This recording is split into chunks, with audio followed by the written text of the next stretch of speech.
आज संविधान प्रचार फाउंडेशन के पदाधिकारियों ने ज्ञापन दिया है। आज देख सकते हो भारत का संविधान हाथ में है। मैं कहूँगा सर, आज आपने ज्ञापन दिया है किस विषय पे?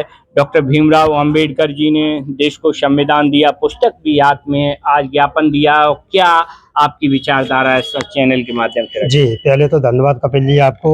इस देश को आज़ाद हुए 75 साल हो गए हैं, लेकिन जो पहले 284 गणमान्य लोग थे, उनका एक सपना था इस देश में जितने भी राजनीतिक लोग हैं वो किस हिसाब से होना चाहिए।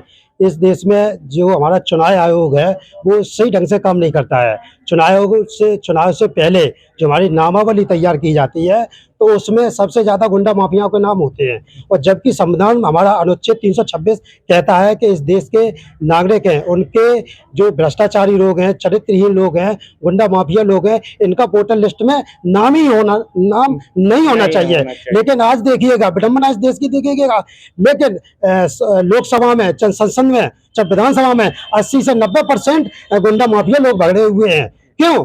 क्योंकि न तो इस देश के राष्ट्रपति महोदय जी ने संज्ञान लिया है, न किसी भी राज्य के राज्यपाल ने संज्ञान लिया है, जबकि इनको राइट है, राष्ट्रपति महोदय को राइट है अनुच्छेद 102 में कि जो भी लोकसभा में सांसद चुन के जाते हैं इनकी चेकिंग कराई जाए, इनकी जांच कराई जाए। कोई ऐसा व्यक्ति तो नहीं है गुंडा माफिया ना हो। अगर गुंडा माफिया चाहेंगे तो गुंडा ही माफियाओं की वहाँ सुनवाई होगी।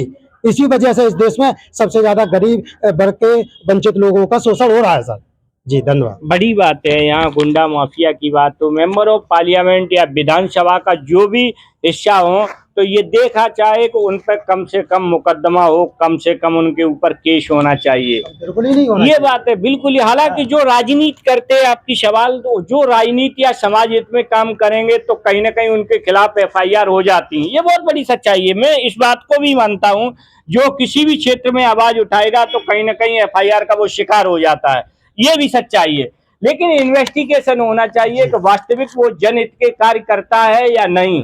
अगर वास्तविक जनता की सेवा करने वाला है तो उसे विधानसभा या लोकसभा का मेंबर बनाया जाए। देश की जनता से भी यही अपील करता हूं। मेरे पास सर हैं, सर क्या कहोगे? 2 मिनट। आप, भारत के संविधान की पुस्तक आपके हाथ में है, क्या? अच्छा, नहीं क्या मतलब लास्ट में अंबेडकर जी ने तो देश के लिए बहुत कुछ किया है, एक शब्द देखो, मैं सभी लोगों से सबसे पहले यही विनती करना चाहता हूँ कि हर एक व्यक्ति की, समाज की और समाज की जिससे वो व्यक्ति आता है, और देश की तरक्की, व्यक्ति की तरक्की, समाज की तरक्की सिर्फ शिक्षा से होगी।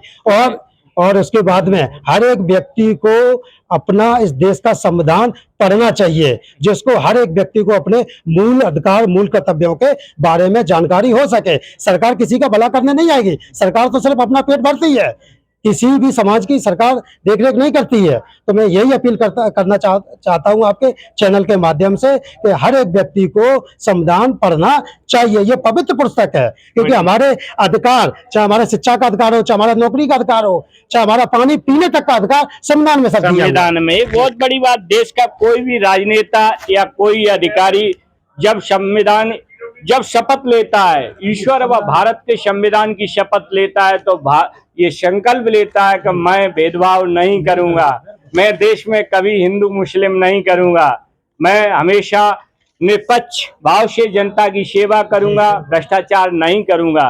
लेकिन शपथ लेने के बाद शायद ये अधिकारी और देश के राजनेता ये भूल जाते हैं कि मैंने ईश्वर को साक्षी मानकर और संविधान की ये शपथ ली थी कि मैं ईमानदारी से कार्य करूंगा, लेकिन ऐसा नहीं होता है।